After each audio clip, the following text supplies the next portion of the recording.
You know what I mean? It does sound forced when you try to start off a podcast and you're like, hey, whoa. Yeah, you know what I mean? I do. And that's why we're here right now. Welcome back, everybody. Welcome. Welcome to our club, Havana Club. You already hate this. No, I don't. Ah. It's alright. Dude, there's been so much Havana Club in my house for the past month, it's kind of disgusting. Why's that? Because there's just more empty bottles. Like, I turned my dad onto it, and it's his favorite shit now. Yeah, you get your dad hooked on it, dude. It's gone. Like, you used to own like 40 bottles of Havana Club. Mm-hmm. They're all gone. All went missing. I went on a craze, dude. I was on a fucking rum craze. You were? I was on a fucking rum craze. You were on a rum binge. Yeah, I was on a rum binge. Pretty hard. Like a couple weeks there, right? Oh, it's so fucking good, man. Yeah, but like every night, it's like, I'm talking to you like, Jack, it's 6 p.m. And then the next day, Jack, it's 5 p.m. Uh-huh. A few days later, Jack, it's 7 a.m. Dude, I remember the first time I had it was when you came over and we did those mushrooms. Remember that? I do. Was that really? Yeah, it's the first time I bought it after Kais recommended it. Yeah, you were like, yeah, Kais recommended this. I remember eating the mushrooms. I just enjoyed the mushrooms. Yeah. You're more of like a psychedelics and liquor kind of guy. I'm more of like, I'll have a little, but I don't like crossing the worlds of drunk. Yeah. And like high like that. Well, I wasn't really drunk. I was slowly sipping it, enjoying it. You know what I mean? Because I learned very quickly that when I tried Havana Club, I was trying to drink it like Captain Morgan, like with just some pirate grog. You know, I wasn't really thinking if it was anything like quality. Yeah. You know? Trying to drink it like this is your last drink. Yeah, something like that. Yeah. But I realized very quickly that it was delicious, and I was like, oh shit. Havana Club's no Steel Reserve. No, it's no Steel Reserve, not for sure. Look. Something like yeah. Captain McGillicuddy's is something like the fuck is that? No, not Captain McGillicuddy's. It's fucking... Is that a rum? Lady Blight. It's the rum. It's a really cheap rum. Oh god. Sounds like a wild Irish Rose type character. Yeah. Steel Reserve. You taught me of liquor through drinking rum. That you gotta drink it slowly. Or I do because I enjoy it. It's really sweet for a liquor. You said you taste like mouthwash, which is funny to me. I was just talking shit, trying to offend. It tastes a little like mouthwash, but to me all liquor does. At least a little. Yeah. Just like the actual taste of liquor. Because liquor's always flavored. That's why I like vodka. You like it straight? Yeah, I like it straight. If I'm going to be drinking it, I want to taste it. What about gin? You like gin? I've never had gin. You never? I probably had it, but not like on my own choice. It's like someone around me has gin. And I have gin. Yeah. See? Nice. You should try gin. I think you might like it. We're getting too much into the bag right now of like, liquor. Buy liquor. Not even that. I love this podcast, but I want to forget we're being recorded. Yeah, that's kind of what I'm trying to do. Just trying to get into a conversation. Do you feel like it's forced? No. You don't? But there's always a little level of it too, yeah. Yeah. Well, you just got to keep the ball rolling. You know what I mean? There's just momentum. You just got to keep it rolling. This will make us more relatable to the viewers at home. Drinking their liquor, because they got nothing better to do. I'm not a big liquor guy, man. I'm not even a big drinking guy. I force it a little. Yeah. Like, what I mean is that when I drink, it hurts my body, and it doesn't feel that good. Yeah. But I have this compulsive need when I start to push it until the wheels fall off. I'm a congenital alcoholic. Yeah. That's the thing, man. You got to be careful with this because it's one of those things, drinking and drugs. You can get yourself in this habit where you start it, it's very hard to end. You know what I mean? It's kind of like momentum of a ball that's rolling. I've been off and on since I started. And that's what I like. I like to have a little time on, a little time off. But I suppose it's all about extremes. Yeah. I was trying to get at him and it goes, you taught me to drink liquor slow. Yeah. I didn't know that. I was trying to drink like a Steel Reserve. Yeah. You got to pound a Steel Reserve. If you're going to drink Steel Reserve, you got to pound it. Yeah. Yeah, something you fucking shotgun. Put a hole in the bottom and flip it upside down and slam it. I think I'm more of a Bud Light for that. Yeah, because it's just Bud Light's weird because it's just like water, so it's kind of like you can just pop it open and chug it. I'm not a big fan of that shit because I'll gag. If I try to chug a beer, I'll gag. Das Boot, you remember that? Oh god, I do remember that. They wanted me to drink all that. Yeah, they were trying to test your limit that night. Oh, and like a third of the way into the boot, they found it. You know. Yeah, you did better than I did on the boot, I think. Oh, I'm very. I was so many beers deep already. You were. I was like, dude, if I do this, I'm probably gonna throw up. And he was like, dude, just do as much as you can. And I was like, all right. I have a different attitude. I was already a lot weird drunk. 'Cause that's such a fucking headache the next day. It was not enjoyable. Like if they had liquor, we would have went all the way down. But it was the cocaine the next day. They had natty fucking lights they were putting inside that thing. Oh, I didn't even know what they put in there. I just drank those it. are natty lights. That was the most normie thing I think I've ever done. Was drink 3 natty lights out of a Das Boot. A three No, beer. no, it's not normie. It's normie degenerate. Keen Yeah, difference. that's right. Very big difference. If it's normie, it's gonna be a little higher class, a little more money floating around, you know? Is it? Like we're all wearing bow ties and boat shoes. That's true. You ever been to that type of scene? Never. I was introduced to it when I moved down here. That wasn't a thing in Rhode Island. The boat shoes and the collared shirt. Or I think it was just a fad that was noticed that Yeah. I noticed that things happen here and then it'll eventually work its way up. You know what I mean? Like, I feel like the culture starts in the South and works its way up to the North. The North obviously has its culture as well, but they both have an influence. It's not a on each other. one-way street, though. Like, I definitely feel like growing up in the South, it's always felt like we get things that were popular other places 10 years ago. That's by the time it becomes a trend here. Like polo shirts, for example. Yeah. If you're out wearing all polo everything now, you're going to look like a maniac.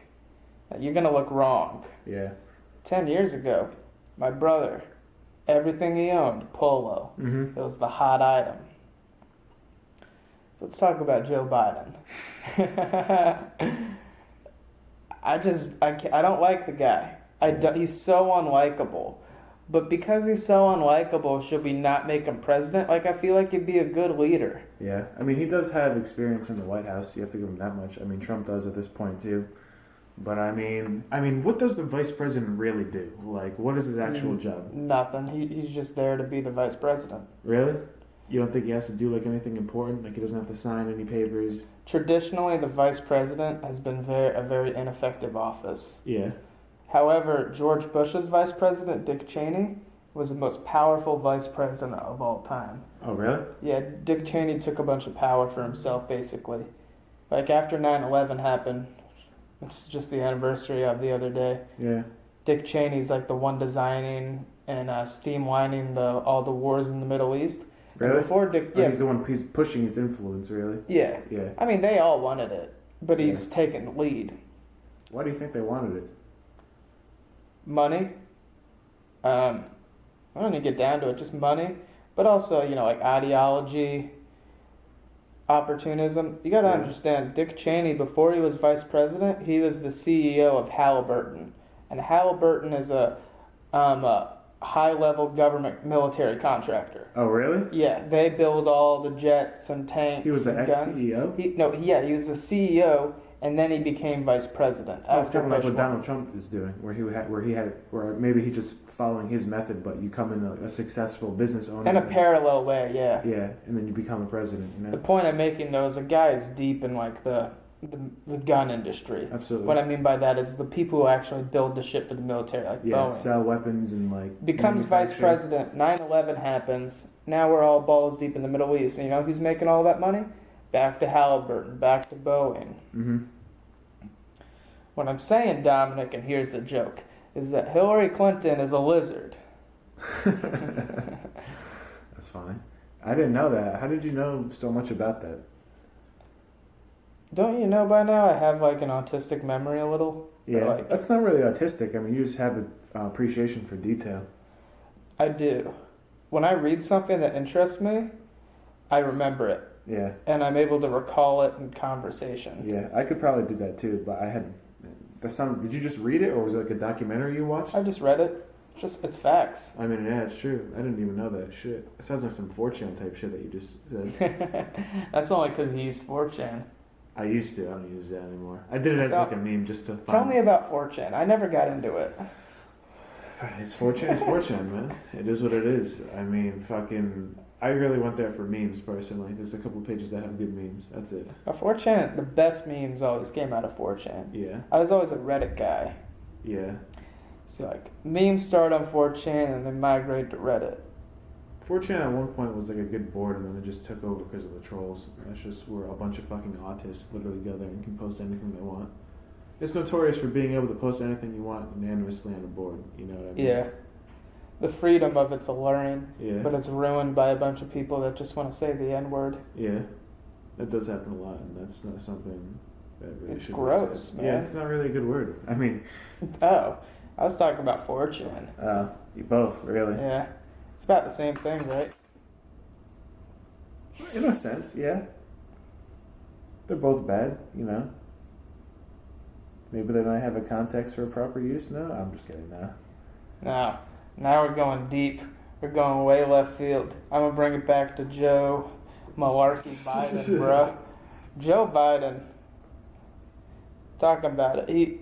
He looks like he smells like Febreze because they're constantly spraying it on him. Otherwise, you ever drive in a car with your grandparents like they're driving? And you're terrified? What do you mean? Oh, and they're the ones driving? Yeah. Your grandparents? Yeah. Yeah, not recently. Well, yeah, of course. But when you're younger and the car smells weird, has that old person smell, so Joe Biden felt safer. No, my grandparents was not a good driver. My grandfather gave me a ride when I was younger. I literally just had to cross a couple miles across town. But he is almost getting in car accidents constantly.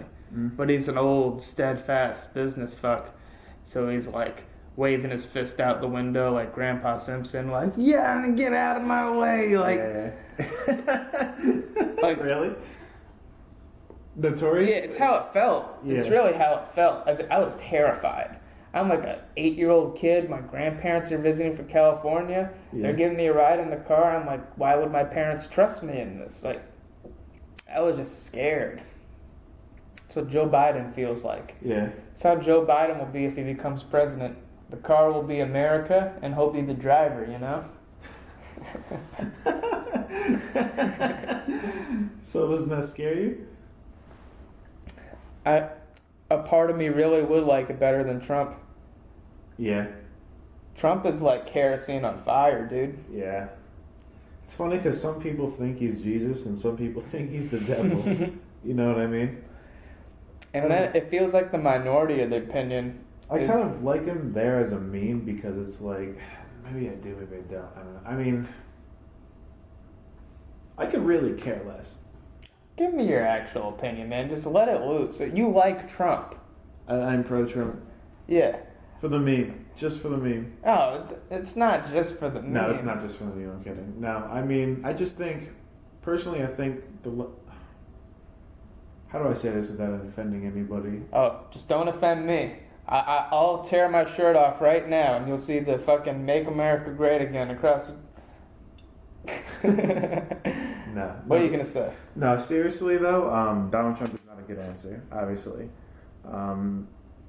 Is it maybe a lesser of two evil situation between the two? I mean, it's either you either have far left, which, I mean, it doesn't really even matter because you have fucking Congress at the end of the day, but I mean, in They the don't House. do nothing. I mean, they also are in charge of passing bills. I mean, the president only has so much power. You know, there's checks and balances. I mean, even if you had a president that was extremely like socialist minded, I mean, you still have a counter of that in the House and the Congress, course. You know what I mean? Yeah. Checks and balances. Yeah, but I mean, the president really is kind of like each president changes this country because people realize he's a role model, whether people like to say it or not. The president, you know, he's the face for the country. And I mean, if you have somebody like Donald Trump, and people realize that that's your president, it's kind of like, oh, look what we got now. He doesn't give a fuck. Yeah. Why do I give a fuck? Exactly. You know what I mean? And he's a bad role model. Yeah, exactly. And that's why he's not good to have there in the first place. I mean, we can obviously do better as a fucking country. You know what I mean? That's why, like, in some senses, I don't like Joe Biden and I don't like Trump, but I wouldn't mind Joe Biden just because it'd be a hokey ass return to normalcy. Yeah. Like it'd be like, hey, we're gonna pretend it's the '60s again because look in the streets. It is. Yeah. The cycle has come around again. Absolutely. And Joe Biden would just be that Democratic type president that just does nothing and cracks down just the same and blah blah blah. Yeah. And maybe a little slightly more progressive shit is pushed through, but it's really not progressive. It's just middle. But Donald Trump is like, I don't know, man. Like you said, people either think he's the devil or Jesus Christ. Mm-hmm. I just think he's Donald Trump. Yeah. And it's so lost on people these days. They're either so into the politics or so not into the politics, and it affects their viewpoint of it. Yeah. Donald Trump kind of comes out in his presidential rallies like he's literally a comic doing stage time. Have you been to a Trump rally? I haven't, but I can imagine the way he takes over the room is probably very entertaining. He's entertaining. You have to give him that. I went to a Trump rally. Yeah. I was in You're busting my balls for being pro-Trump. No, my dad took me. Yeah. My dad's real pro-Trump. Yeah, my dad is too. I guess I kind of have that influence from my father, but I also have a mind of my own. I obviously know that he's not the answer. My dad might be the kind of guy that's like, well, I mean, look what we're dealing with. It's Joe Biden, those far-left Democrats, and they're trying to turn this country to a socialist country. Trump's not the answer, but he's like a growing pain in this country's history. Yeah. Wait, say that again? Trump is a growing pain. Yeah.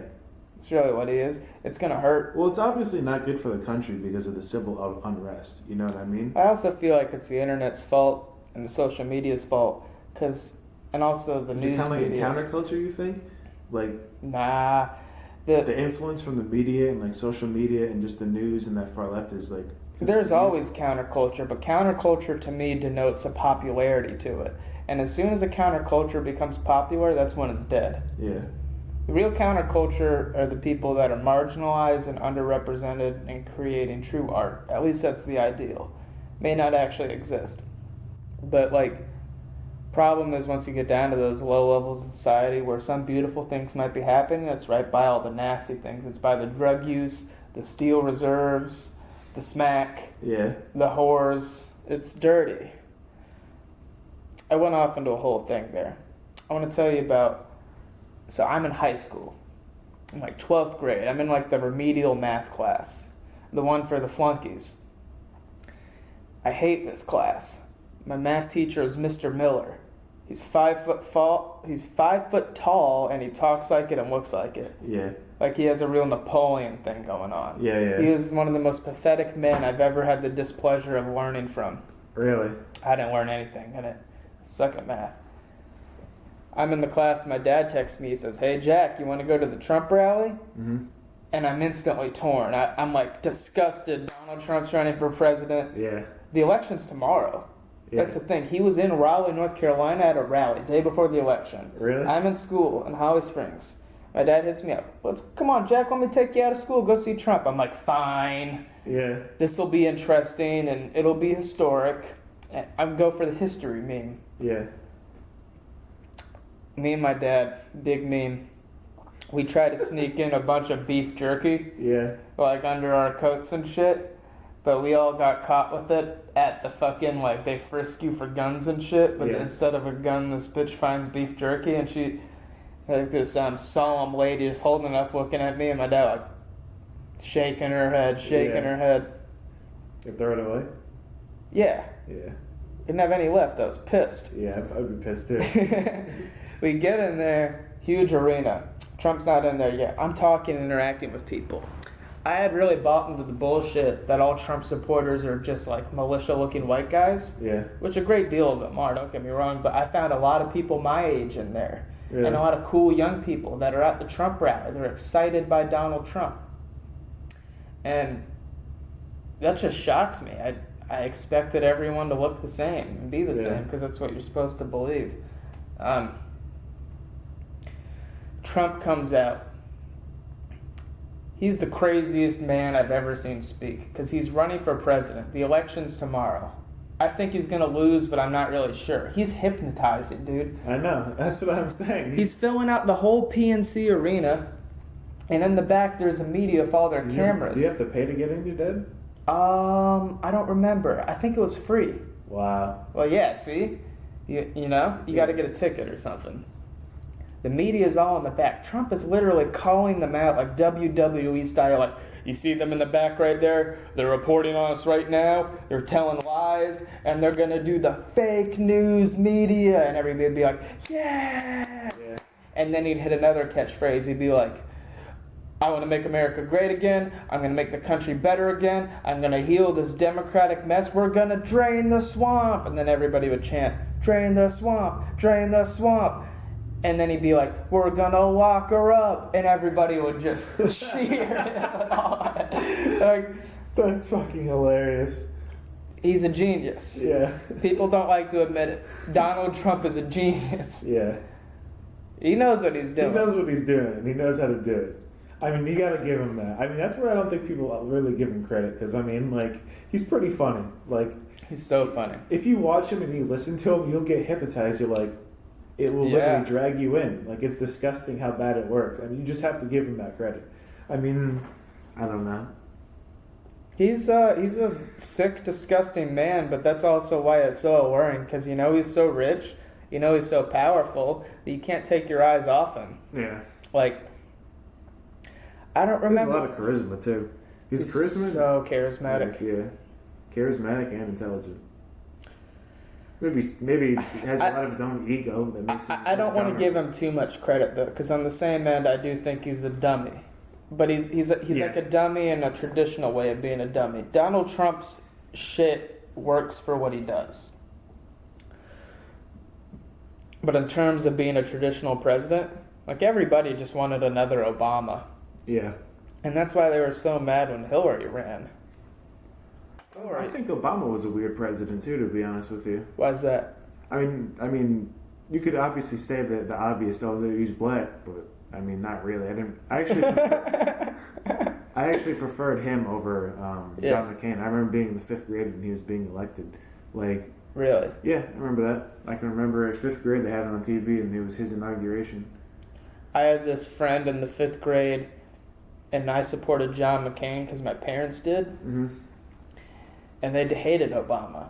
So we were making like John McCain campaign buttons in 5th grade class and putting them on the side of our desks. Really? And then we got in trouble. You get in trouble at school for doing that? In my school they were pushing Obama. If I look back onto it now, I was pretty much being indoctrinated to an extent. Yeah. Like, his influence was the regular, like, if you talk to your teachers, the people you're supposed to look up to and learn to, they're telling you that, like, the answer is Obama, and I actually believe that too. I mean, personally, between him and John McCain, I probably would have picked Obama. Obama was the best choice. Yeah, he obviously was the best choice, but it's like, it was weird because I can only say this from living up in a democratic place like Rhode Island. Yeah. I mean, this also doesn't count because the state is extremely small and its economy is basically almost nothing. You know what I mean? So, but during that time when he got elected, like, the economy completely went down the shitter. I mean, there's no doubt about that. Oh yeah, it must have been rough. It went down up the there. shitter. 2007, 2008 recession. I mean, you can blame some of it on Bush, and that's probably true to an extent, you know. But I mean, over the 8 years that he was president, we came down here to North Carolina, where it's Things naturally got more better. republic, because things got better under Obama. Yeah. With the economy, at least. You think?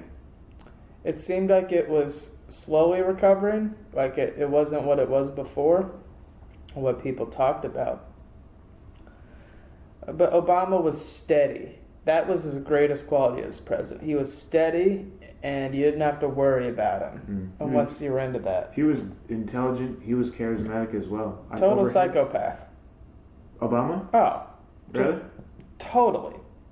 I feel like you don't become president if you're not. Or at least have some of those qualities. Yeah, of course. You could say the same for Donald Trump. Oh, Donald Trump, even more of a psychopath. Yeah. Donald Trump's always been a psychopath. True. Obama's, though, is like that elite, educated, charismatic, knows how to present things, knows how to be cool guy. That's why he's a sociopath. He doesn't care how what he does really affects people because the office of the president is so removed from that in the first place. You're making all these huge decisions. You don't see how Joe Blow gets affected, and you don't give a shit because you hate them. I don't know. Yeah. You really think they hate you, though? I know they don't give a fuck, probably.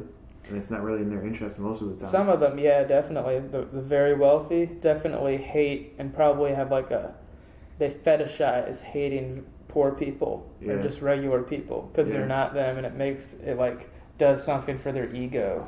Yeah, I know what you mean. They're not as good as me, so fuck them, you know. Here's a history thing. 1996, Bill Clinton. He's up for his first re-election. Wants to get a second term. Who do they put up as a Republican against him? This guy named Bob Dole. Mm-hmm. Bob Dole's 80 years old, ancient, World War II veteran. Talks in third person. Says, I'm Bob Dole, and I'm an honest man. So clearly, Bill Clinton wins. Yeah. 2008, Obama, black, fresh, charismatic, new, against John McCain, old ass, white ass. It seemed to me, if you were to look at that election, it seems to me that it was very more favorable in Obama's sense. John McCain, really, if you had any sense, it's are we going to get another old white guy as a president, or are we going to go with something new, with black men for the first time? That's the point I'm making. Parties, Democratic and Republican Party, know when they want to work in each other's favor and give the other party a play. Really? Like a layup. What I mean by that is I know what you mean. Who they're nominating for president. Mm-hmm. When they put Mitt Romney up against Obama, they wanted more Obama. Yeah. When they had the problem with the 2016 election is that you have freaking Hillary Clinton versus Donald Trump. No one wanted Hillary Clinton. No one's going to be able to follow Obama that's a Democrat on the level that Obama achieved. Yeah. Well, Hillary Trump, wasn't she Obama's Secretary of State? Yeah, for his first term. Yeah. Didn't they race together to be president, and then Obama beat Hillary in the nomination? That's right. Yeah, I remember that. So Hillary comes back for sloppy seconds. Yeah. And Donald Trump comes in. And he doesn't even win Hillary Clinton. Totally left field. Yeah. Out of nowhere. It makes total sense he won. But Donald Trump played the system. You see the point I made with the Bob Dole versus Bill Clinton, John McCain versus Obama, then Mitt Romney versus Obama. You have Hillary Clinton, who's so incredibly unlikable. And she's old. She's old and she's part of the establishment. People don't like that. And then you know she's corrupt. Oh, very. She's dirty. Dirty as hell. Dirtiest bitch around. Mm-hmm. And then you have Donald Trump, who's crazy. Everybody hates him too. But he's fresh. He's fresher than anyone that's ran for president maybe ever. He'll insult you and he's not afraid to do it. Yes. He plays it to an advantage. He takes the, you could compare it to how media is nowadays. It's kind of like clickbaity titles, and it's just for a fast reaction that you click on the article. You know what I mean?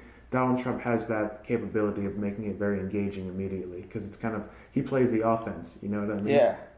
And so that makes him aggressive, and that can be perceived. He's a salesman all the way, because it's stick to your platform, always sell, never admit defeat, even when you've been defeated. Yeah. The only thing that I actually do have respect for Donald Trump is actually giving China their end of the stick, though. I feel like Joe Biden is just the opposite. He's doing something about it. He's doing something about it, and maybe what he did caused what we're going through right now, COVID-19. It's a possibility. I don't like how China doesn't really they pretty much have a get away with free card. Since they're communist, they are the country that gives off the most pollution. They have obviously a communist dictatorship, whatever you want to call it. You know what I mean? At the end of the day, they're doing whatever they want, and they're not being held accountable for it. There are no rules. It's communist, you know what I mean? They're doing whatever they want. There's no checks and balances. So, you have to consider that right over there. And they're having...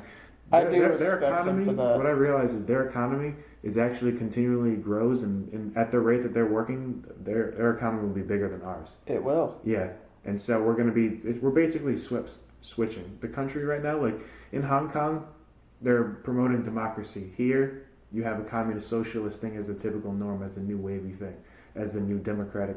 Most people like me and you are naturally democratic. We come Yeah. from working class families. You know what I mean? Naturally, that's going to be something in your favor that there's that movement that's gonna influence you just to an extent as you grow up. You know what I mean? I'm into like You're young, so you're most likely going to be democratic.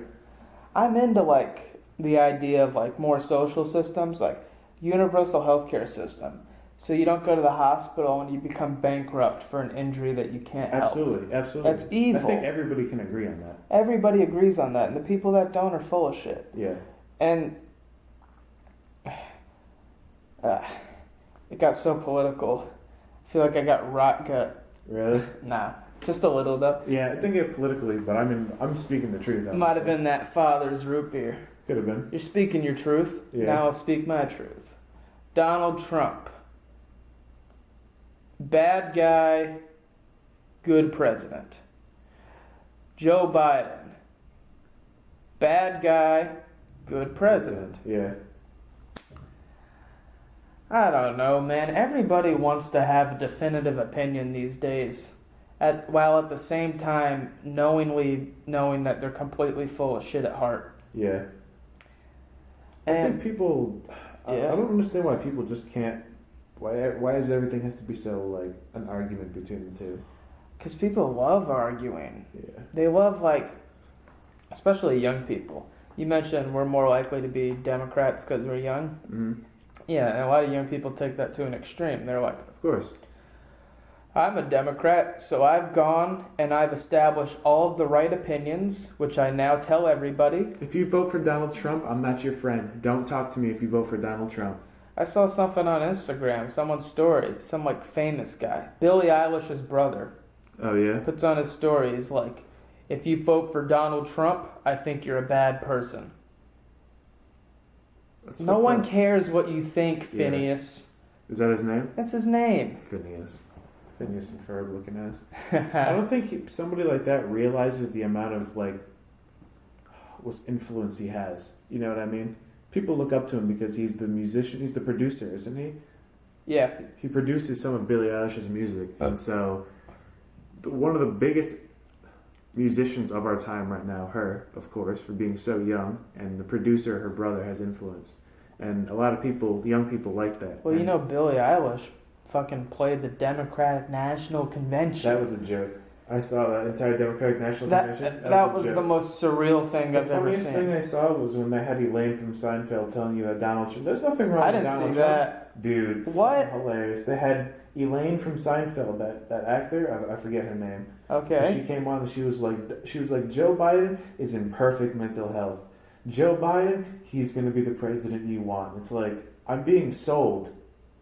This so hard, and your product is shit. You lied to me right to my face. You said Joe Biden has great mental health. Here's the thing. He obviously doesn't. He's fucking 80 years old. Do you know he's gone. He's like a goldfish. Exactly. That's as sharp as a tack. Yeah. No. I mean, Donald Trump. What's also weird is Donald Trump is 70. What is it? 75, 76. Yeah. It's like 70. Yeah. And it doesn't matter. He has so much energy for that age. He has to be on some sort of stimulant. Do you ever see somebody that move like that? No, he definitely is. He definitely is, but he's also like... Being a president's a hard job, man. That's him, though. You can tell Donald Trump he's like likes the speed. Yeah. But that's him. He doesn't stop moving. He is speed. Yeah. Donald Trump is drugs. Yeah. You understand? Yeah. He's the embodiment of speed. That's why people like him, because they give him a different type of hope and shit. Yeah. You got talking about the DNC convention. It's such bad messaging because it's like they know that everybody that listens to them and believes in their platform are suckers, and so they present everything like they're selling to suckers. Yeah. And that's even worse for the people that are undecided. Absolutely. That they so desperately need to pull over to their side. Yeah, that's right. All right, let's. I gotta change gears here. Yeah, I actually don't want to talk about politics the whole way. It was just what came up. Talk. Me neither, man. Like politics talk is like it feels good, but then you feel like you need a shower. Yeah. So, what are you working on right now in your life? You trying to get a job right now? I'm trying to get a job, you know? How hard are you trying, man? Not at all. Really? Not very hard at all. I'm not either, honestly. I'm lazy, dude. Extremely lazy. I'm probably about to start. No, I am about to start working, and I'm ready to pull myself. I want to. I need to. You don't want to. I don't want to if I don't have to, but I obviously have to. It's good for me. I have to. I'm gaining a lot of weight because I just keep drinking and I'm not moving a lot. You know. I'm way more than I've ever weighed in my life, and I'm still 130 pounds. Yeah. It feels weird, man. Sure. This coronavirus. Nah. Forget the coronavirus. That's a myth anyway. The coronavirus. Such a good tool. It's a good tool to hammer shit into people's heads. Absolutely. Just Fear. what people need. Just what people need. Yeah. Hey, dude. We got some more of this to bang out. But afterwards, I got a suggestion. We should smoke that other bone. Mm-hmm. And there's a food truck nearby. It's a Salvadorian and Mexican food. Best tacos Word? I've ever had. We should go hit it up. Come back Where here. is it? It's literally like 3 minutes away. Really? Yeah. You can walk there? No, we'll get in my car. Word. Is that a bet? Is it expensive? It's not that expensive. If you spend $10, you can get more food than you'll need. Really? Type shit. Yeah. Absolutely. Yeah, that's what I like to hear. That's the ones I'm looking for. So yeah, me and Dominic are definitely not criminal types. No, Or far from it. Goody two shoes, you and I. That's right. Good old boy backgrounds. Like if I see an old woman walking the street, I'm gonna put my arm around her and fling her into traffic, you know. You ever helped an old lady across the street, Jake? No, what is this, 1946? Yeah. Oh, have you ever stolen candy from a store? Absolutely. Who hasn't? Yeah, and I used to do that when I was really young. I never got caught because I'm smoother than that, but I remember being young in a candy store, and there was candy everywhere, and I'm just looking at it. I'm like, my mom's not going to let me have You this, want another? but I'm going to get it. I'm good, but thank you, though. Alright. I can just remember me as a kid walking to the fucking gas station, and some of them, they used to have where, you know, they have the brown bag next to it, and they have, like, the machine, or not the machine, but, like, the tray or the assortment, and you can pick out what you want, and then they weigh it, and they... Yeah. I remember going to the gas station that had that, and I'm sitting there, I'm like, I want all this, but my mother will not let me have any of this. And I can remember, I'm just going to take it. And if some of this took, I would just take it and then throw it in my pocket. I remember one time my mom called me and said, where'd you get this? Did you steal this from the grocery store? It was, or not the grocery store. It was like a little fucking, like a chewable or mint or some shit. And I was like, no, I got it from school. She was just like, I just found it in your pocket now. And we just went in there, just do this. And I'm just like, no, I got it from school. You know?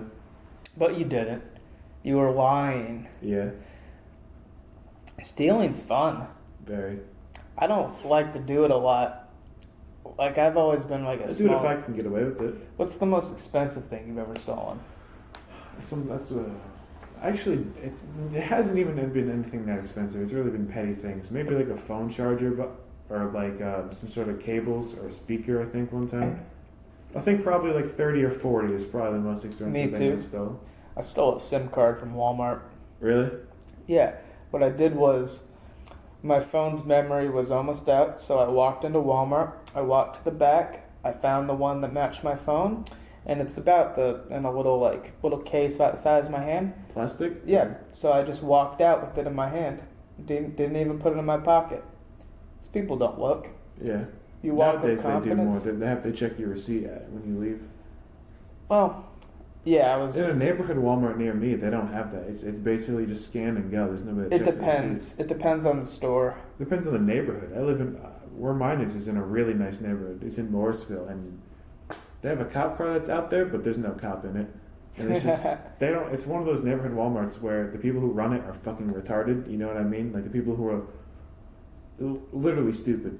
Well, they just want to pretend it's Mr. Rogers' neighborhood. Yeah, or some of them are so foreign that they just don't care. They're like, I'm working at Walmart. This is a shit job. I'm getting underpaid. Why do I care? Some people are like that, and some people are like Nazis in there. You know what I mean? Where they eye you down, making sure you're not stealing. Yeah. Yeah.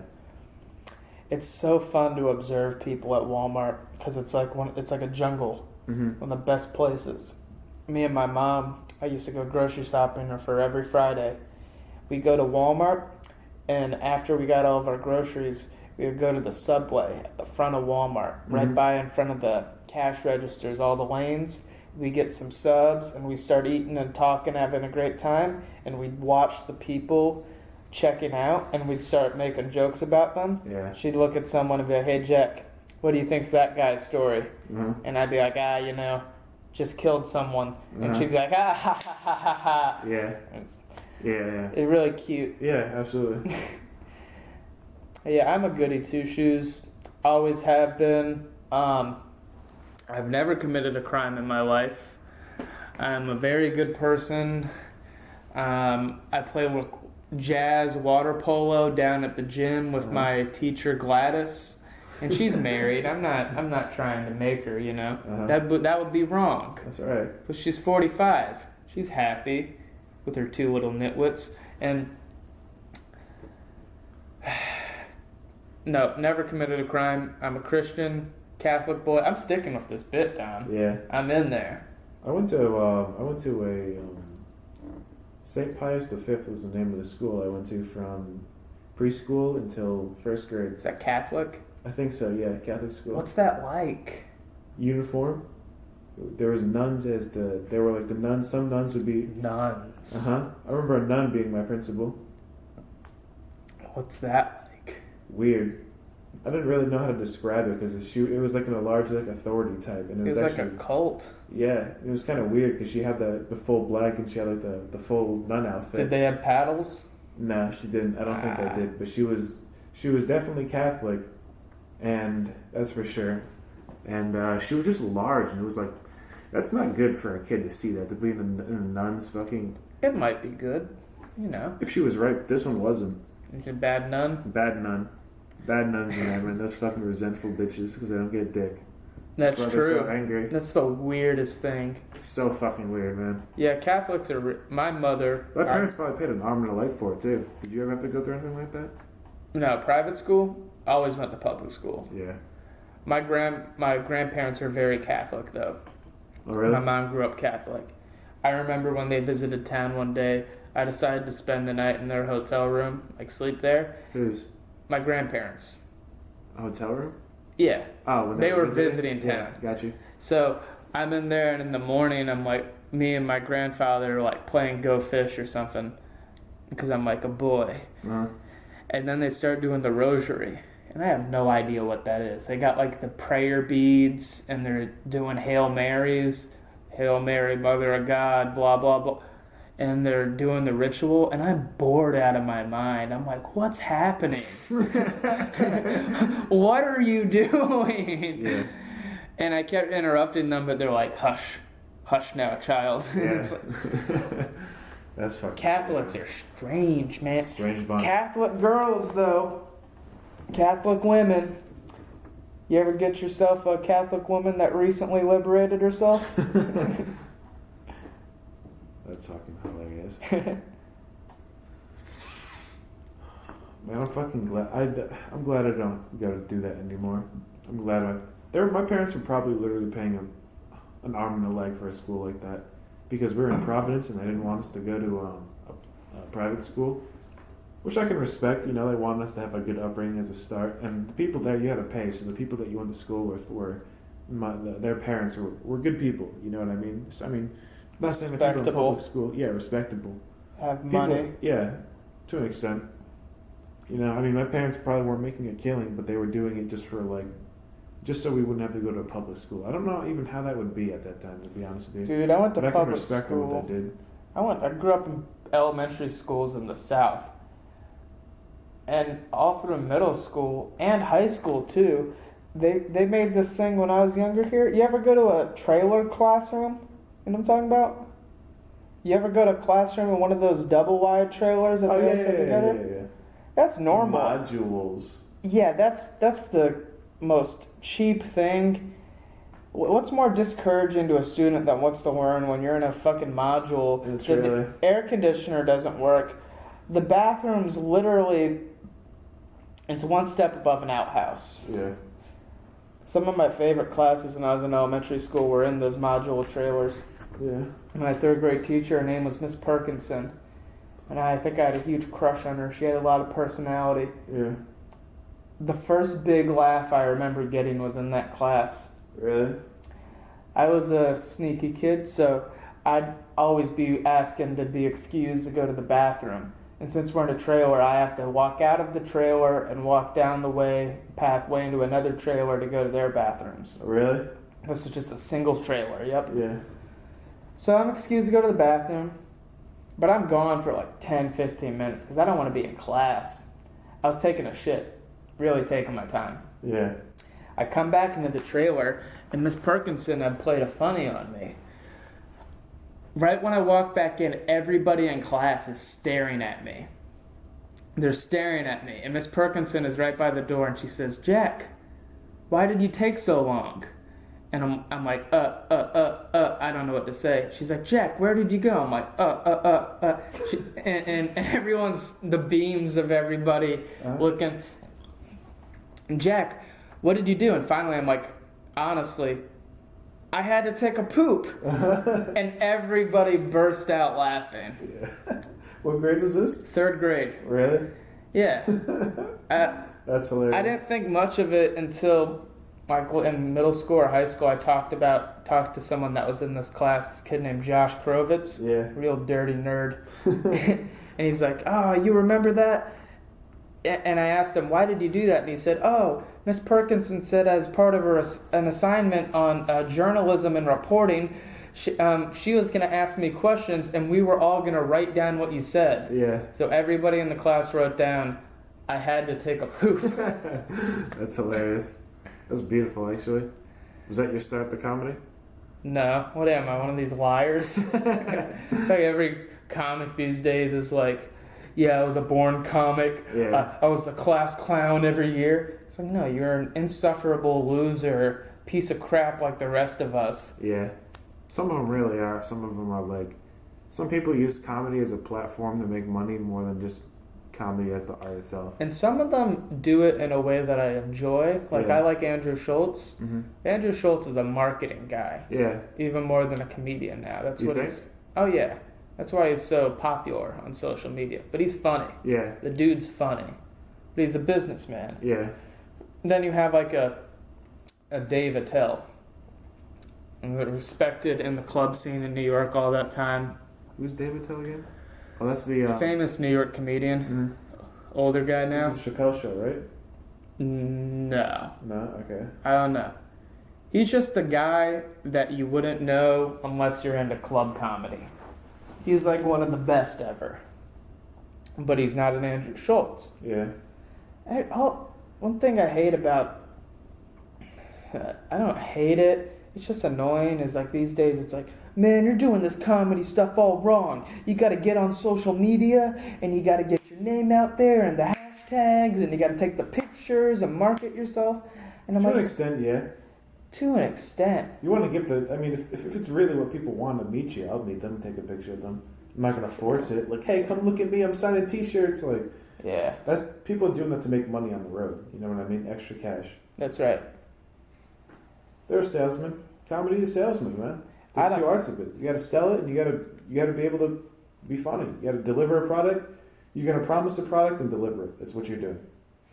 That's true. And it's hard for a lot of people. Mm-hmm. A lot of people can never get to that level.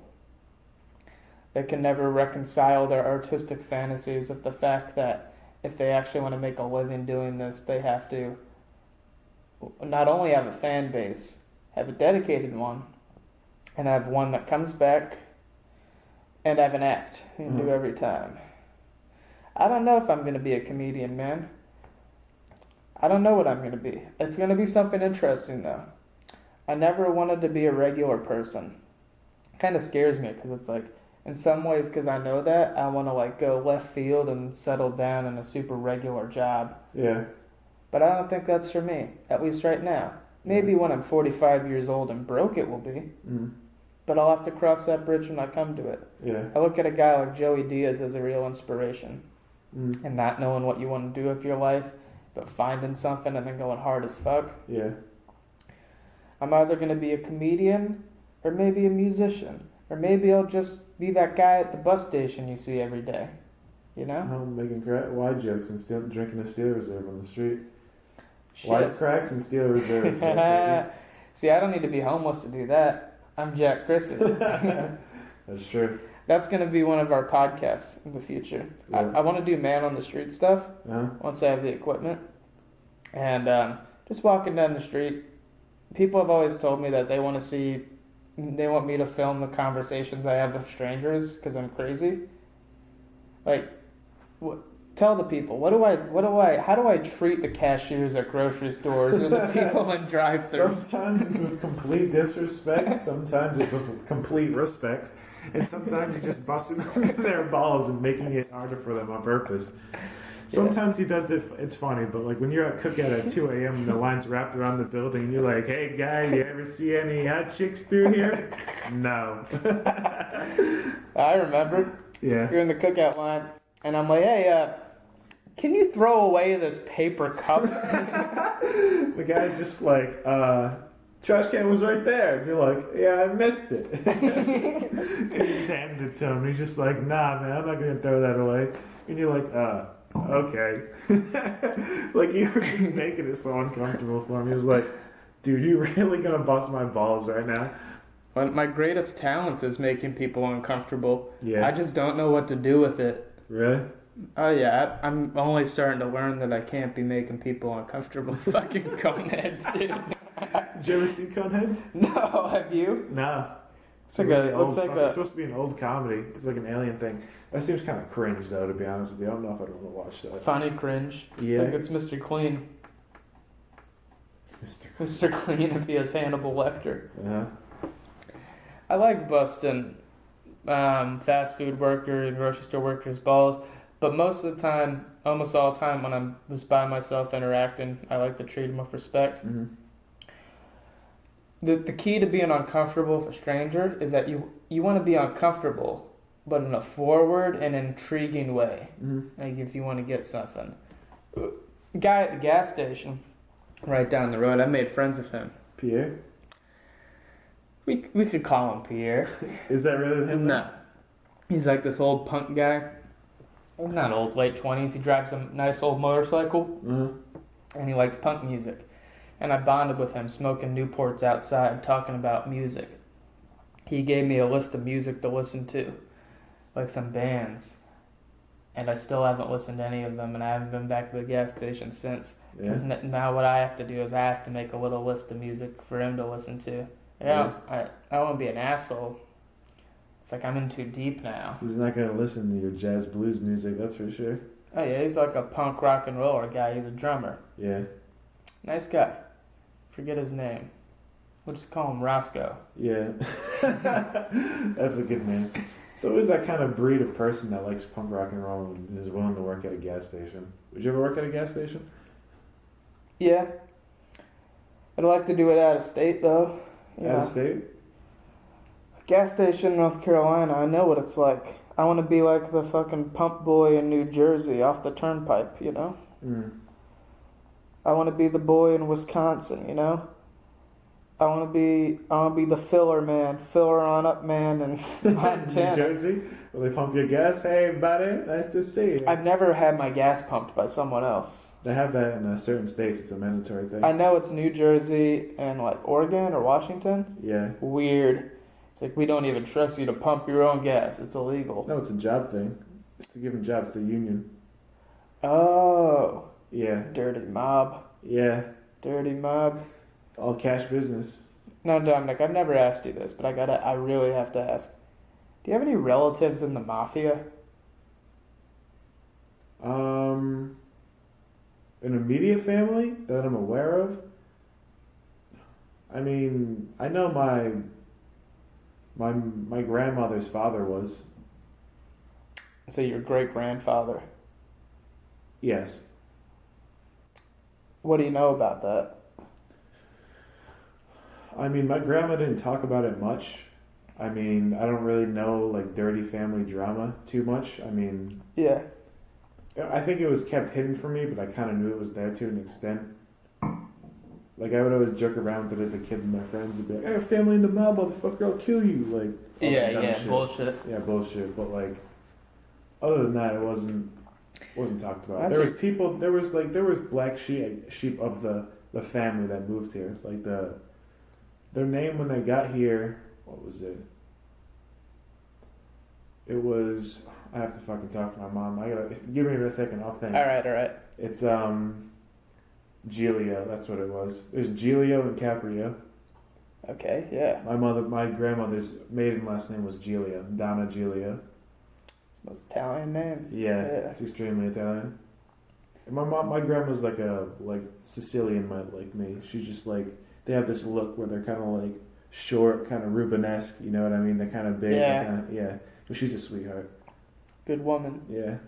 It's interesting.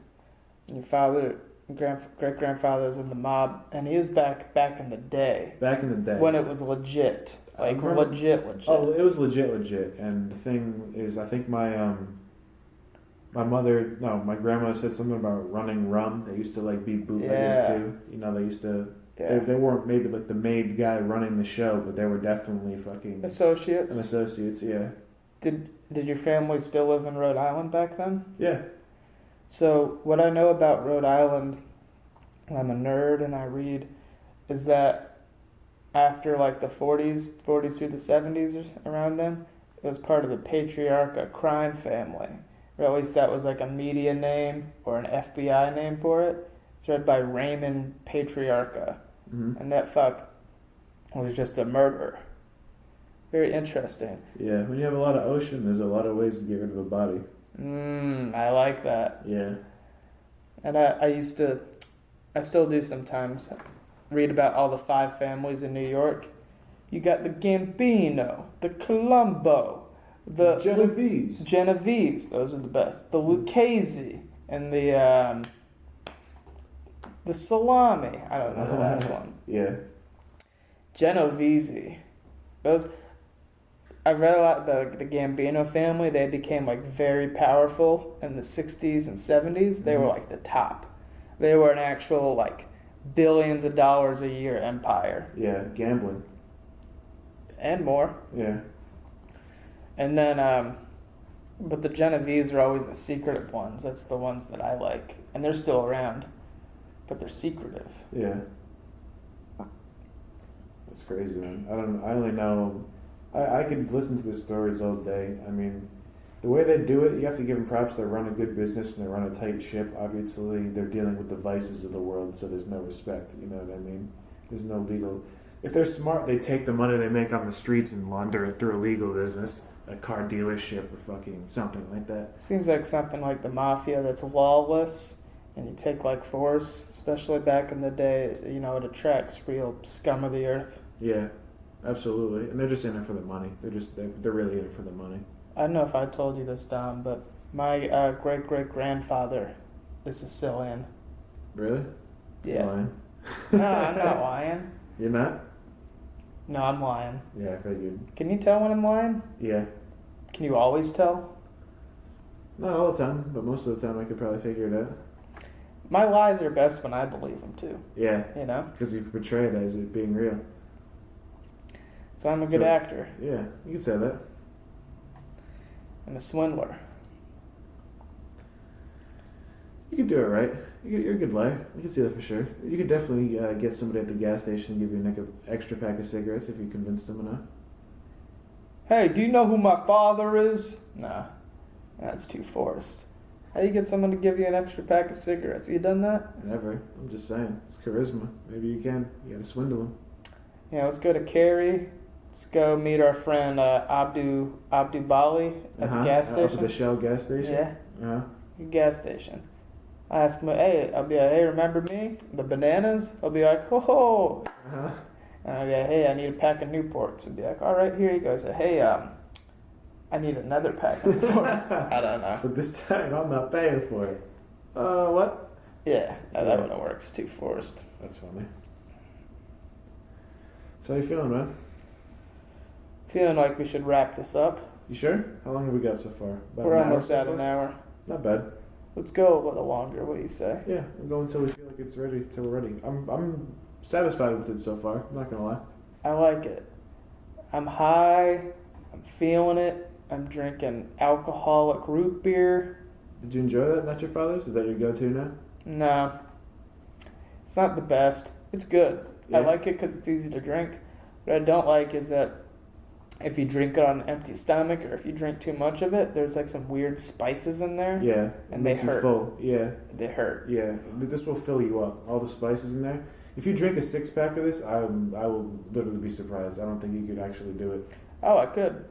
You could? I know I could. Oh, could you? The spices, man, it's very heavy. I don't know. The one I drank before, this brand has, it's rebranded. The one I showed you before, it was the old cast. Yeah, I remember. That was a very heavy with the spices. They might have toned it down a bit. It seems like it is. It doesn't taste as... I haven't managed to drink a full 6-pack of Guinness, but once you get That's too heavy, man. once you get like 5 Guinnesses in, How do you feel? it feels like an indica, dude. Really? You know, You like get tired? yeah, you feel like you could pass out if you just closed your eyes for a bit, but it's also a nice like twilight kind of feeling. Is it? I know exactly In what you some mean. way. Yeah. I had an IPA the other day and I took like 1 or 2 and I had was just enough so where like falling asleep felt good. The Twilight Zone. I don't like the bitterness of IPAs. Yeah, you Not gotta get a into good it. one. Some of them are sweet, but they got so many fucking calories, dude. Probably like 230 to 300 calories per 12 ounce. Yeah, they're fucking. That's how you'll get fat. Don't drink those IPAs, people. Get you fat as fuck. Give you that double neck. That double neck. That's right. One of your friends said something the other day that stuck with me. What'd I that was say? on video cam and he's like, "Hey Jack, it's a good thing you have long hair. When you're a fat guy, if you have short hair, it looks really bad. But if you're a fat guy with long hair, it works." Yeah, the bigger you get, the longer you Yeah, can get. and I'm not even a fat guy. But so Yeah. it just made me realize if I ever become a fat guy, Did you get a haircut recently? no, No. I should. Where do you go to get your haircut? Anywhere? Really? You Yeah. go to Supercuts? Oh yeah, No respect for yourself. yeah. No, next time I get a haircut, I'm going to the like a higher class barber shop where Yeah. like you actually get your own stall. You have some privacy. Yeah. You're not on the chair next to some 10-year-old getting a haircut like a momo. Uh-huh. They're like, come on, I don't want to clip your ear. Uh-huh. Yeah, no, you want to get a professional. My mom spoiled me for a while. I used to go to her, the one who did it for her, so like my hair would be clean as fuck. I used to have that clean ass hairline. I just pictured your mom as one of the. I look like my mother. I get my looks from my mother. My mother's just the feminine version of what I look like. Wow, bro, cool story. I was picturing your mom like one of those wives from Goodfellas. Yeah? Nah, my mother is that's where I get my skin tone from. You see my father? My Yeah. father's white. Yeah, your Look father. at my skin. Yeah, you're right. Yeah. Look, your mother's a great woman. Never met her, but I'm picturing her in the My nail father likes salon. brown girls. What can I say? Hey, I like brown girls. A little, I do. Yeah. I like all girls. I like women. Yeah. Women, men. I used to call myself pansexual. You know what that means? Either or? Or what does that mean? It just fuck means it anything? means anything goes. Yeah. It means if I like it, I like it. Yeah. That's what I like about it. But I just don't. Sounds regular to me. I don't identify as it is regular. But then the problem with pansexuality to me is then it's like now I'm a pansexual. The identity of it kills the spirit of it. Yeah. So I just call myself bisexual now. And it's like, could my preferences change? Yeah. I've never been like... straight guys are weird. Most honest straight guys are like, yeah, you know, I'm straight, but you know. But when straight... But then there's the guys that are like, I'm so straight. If I saw a man with his shirt off, I would come in my pants. It's like, come on, dude. Yeah. That's always been funny to me. Yeah. I've always seen through the lines on that shit from a young age. Dude, that kind of humor's funny. Like, what about What? Hank Hill humor? Like, he's so American and so not gay, he would be freaked out by seeing someone gay. Yeah. Yeah. It's just the lack of knowledge. Yeah. People are afraid of things that they don't know. know. Yeah. And being afraid of gay people is one of the funniest things in the world. It's like, come on, they're not going to hurt you. Yeah. Quite the opposite, actually. What you got to watch out for is a gay rapist. It's true. That's a high octane Well, just a level. rapist in the first place. Okay. I mean, yeah. You know the type. No, I don't. You know the ones that work at the improv. They're door host. You know, they're a short guy that doesn't stop talking. Will talk to anybody all the time. Oh, I know who you're talking about. Oh my God! Did you see the news article on that guy? Yeah, I did. Fucking crazy, man. Oh my! That guy always gave me the creeps. Yeah. And he'd always be. I can tell immediately that there's something wrong with him. Like he just doesn't stop talking. He'll talk to you about anything. Like. And his he holds the entire teeth. Conversation. His teeth look like shit. And his breath smells like shit. It's a fucked up individual right there. No, okay, so he's like 5'2". He's bald. He's short, and he's fat. Yeah. He's not fat, but he's chubby. Just a weird dude, man. Just a weird dude. When I saw him in the news article, you can just tell the way he looks. He's fucked up. Wasn't he like a teacher or something? Photographer. Oh God! If that guy was taking pictures of somebody I knew, or I seen him taking pictures, I'd be like, "You better look the fuck out for this dude. This dude's creepy." Honestly, when I found out more about him. Yeah, he would want. I just want to beat the shit out of him. Look at these pictures. Oh. I'm an artist. Oh God. You know? Yeah. Cooper told me a story about him that kind of put him into context. He said he was a little early to work one day, and that this guy pulls up in his car in the back, like swings into the spot. And what song is he blasting if the windows down full volume? "Baby" by Justin Bieber. And Cooper said he saw that like same scene unfold like over and over again on several days. Like he'd come in and be blasting some like teen pop like Miley Cyrus. You know what I mean? Yeah. Trying to be like a kid still. Yeah. Well, here's the thing about pedophiles. They're bad people. Yeah. And I don't think we should kill them. You think he's a bad person, that guy Dave? Or is he just annoying and also there's something wrong with him? All of those. Yeah. But I don't know if he's a bad person, but I'm not going to find out because there's something wrong with him. Yeah. It's you creepy. think that that's the kind of guy that walks into a building with an AR-15 and starts shooting people in the head. As much as you don't want to hear that. That's so true. I mean, when you dismiss it and you deny it, I mean, you're also kind of feeding into his own paranoia and his own hatred. He already believes a certain way that these people don't want to listen to me and talk to me. Yeah, but if you give but him, he also deserves it. If you give that guy like that, you give a guy like that any love and affection, any sort of chance, he's gonna come back to you like a dog. He's gonna come back to you like a dog, but he's gonna fuck you immediately. And what I mean is he's gonna screw you over as quick as he can because he knows that he's a piece of shit and he knows You the think? You know this for sure? This is my guess. Yeah. My guess, like a person like that, is that you give him any sort of chance, and they will probably come back and burn you again because there's. With Dave. I mean, the guy who we worked with. I don't think that's him, man. That's not. That's it's within him. No, I think he's just a creep. I think he's just lonely. Lonely creep. Well, and he knows. Maybe he. I don't think he knows how annoying he is. Oh, yeah. He will go up to anybody and talk about anything and bring up the most like useless shit you want to hear, and you're just kind of like. He would buddy up to me. What? He would buddy up to me and talk to me. And how I got him to stop talking to me was I would just look him straight in the face after he finishes many sentences. Uh-huh. I'd look him in his eyes. I wouldn't say anything, and then I'd just walk away. Really? Yeah, I repeated that about 5 or 6 times. Uh-huh. And then he just stopped fucking to me. Really? Yeah. No response. Yeah.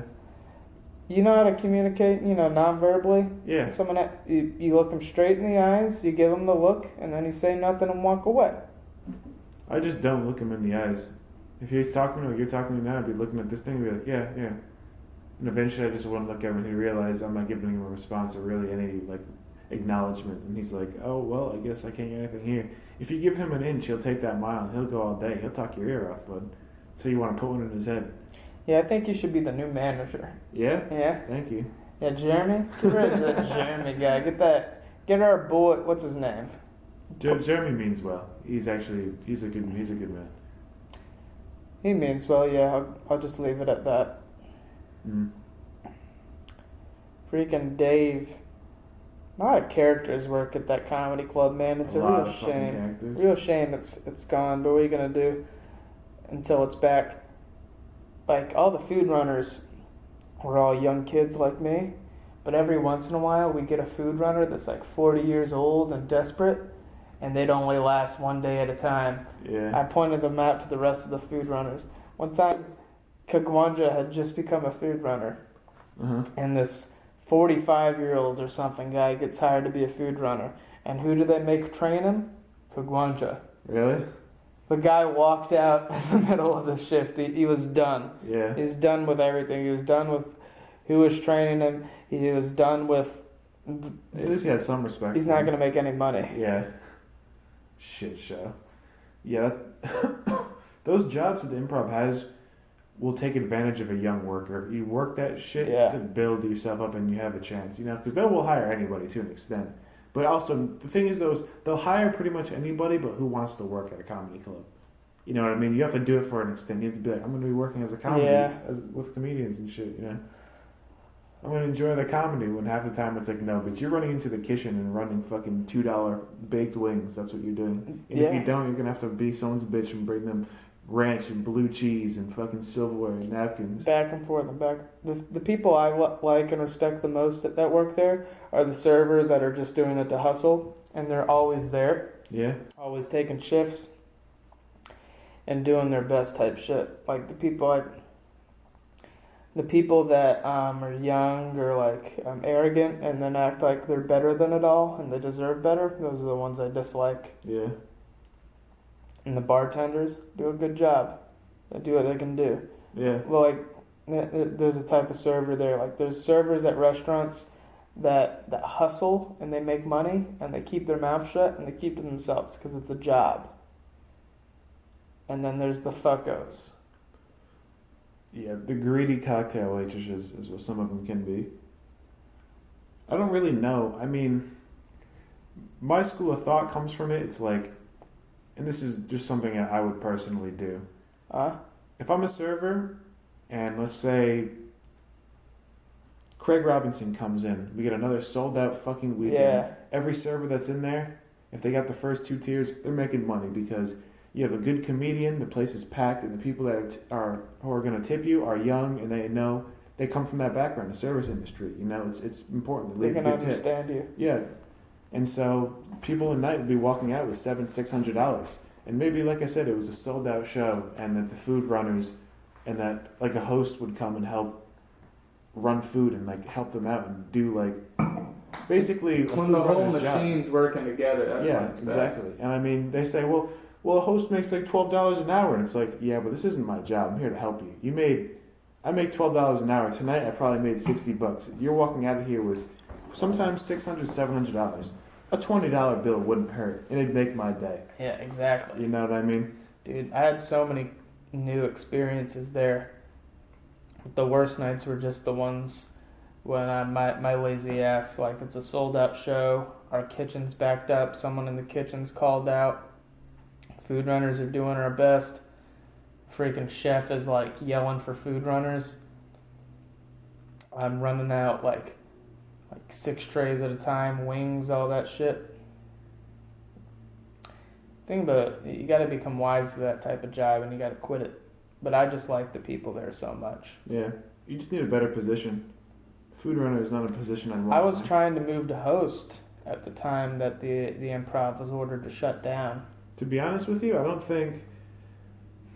I think what the improv might have a problem with is when they reopen, I think getting people in there is going to be a hard part, but I think another hidden problem is you're going to have people that are like, it's been 7-8 months.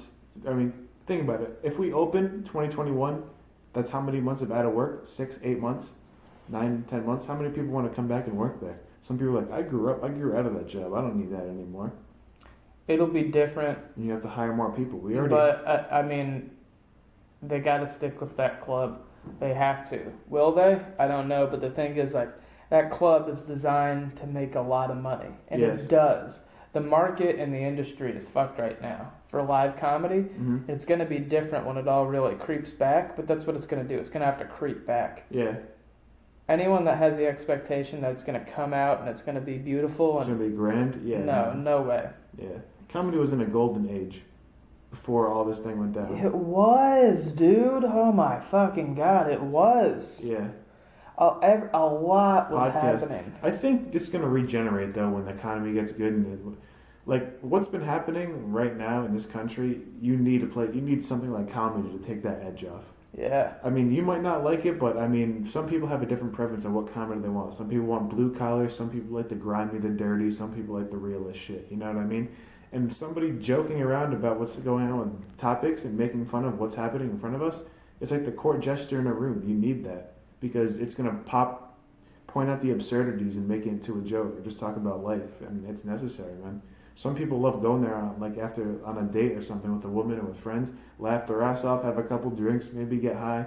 You have a fucking blast if you can enjoy it, the community you go for. If you're a big fan of comedy, some people are strange. Some people think it's like a foreign thing. Like, why would I want to go to a club and see someone make jokes and sit close to people? It's like those are the worst shows I saw there because the comics are lame and the crowd is lame. They had like a live podcast come through one time, and it was like a Christmas themed podcast. But it was Christmas in July type shit. Weird. No. What they were doing was, you know those old Hallmark movies, like Hallmark gift card movies? No. I never watched them, but Hallmark gift cards makes like really kitschy, cheesy holiday movies. Yeah. The whole theme of this podcast was 3 middle-aged dudes taking the piss out of these terrible holiday movies. And they went on a pissed out of it, like making fun of it. Making fun of it, but also like being cheesy. Yeah. Oh ho, you know, like so they come through. They can't sell any tickets, so everything's comped, and the only people that come out are like the most boring type of white upper middle class possible. And they loving it. Or no? They were loving it. There was a lot of dead spots. Yeah. I mean, it's like they wanted to love it. They wanted to give it a try. But all the servers on staff that night, I was on staff. They're like, "What the fuck is this? We're not making any money." Yeah. And I gotta listen to some 40-year-old make jokes about his kids and then be like, a Christmas tinsel. Makes you want to shoot yourself down there. Yeah, I believe it. Fucking hilarious. You want to end this? Yeah, we can go ahead and end it. It's an hour 16. We can end it in a minute. I was gonna say, man, that job is one of those places where it's the people that make you want to come back. You know, if that place was highly staffed more and we had some like good people in there, we do have good people there. What am I saying? Yeah. We have great people in there. The thing is like if you had a couple more, if we were staffed with the right people, that place would be perfect. And it was busy like it was with all this Corona shit, we would have been golden. It would have been a great job, and it still is a great job. I don't know if I'm going to be around in North Carolina for when that place opens up. I'd like to work in the back at the AV for a while, and then eventually, maybe become manager. You don't have to do that down. Like look at Kais for example. Kais knew what he wanted to do. He wanted to be AV, so he worked a bunch of shit jobs because it was experience doing AV, and then he moved up. You don't have to stay at the Improv, try to become manager. Move back up to Rhode Island and just seek out whatever you can there. Yeah. I went to that one open mic once, and the guy liked you so much, he said, "Hey, you want to run the sound booth at the open mic? Just come by anytime." Yeah. He was deputizing you. Yeah. Because he liked you. Yeah. You have the potential. Yeah, that's true. I do. Yeah, no, he said, if you ever want to come by here every Monday night, I'll show you what I'm doing back there. That's what he said. Did you ever come by? I didn't, no. It's far away, to be fair. It's far away. Carrboro. But it was experience, and I should have probably taken it. But that's the thing about life, especially the trials of a young man, is that you want to seek out something and you want to accomplish something. And some people put themselves too much in the past and think about what's come before them, and some people put themselves too much in the future. They think about what will my life be. And most of the time people don't have a plan, because it used to be, hey, you just go to college, you get a job. Easy as that. Yeah. Now it's a bigger scam than it's ever been. And especially if you have an artistic ambition, it's even harder. Yeah. Do, re, mi, fa, sol, la, ti, do. I'm ending the podcast. Hope everybody enjoys their day. Have a good one. Goodbye.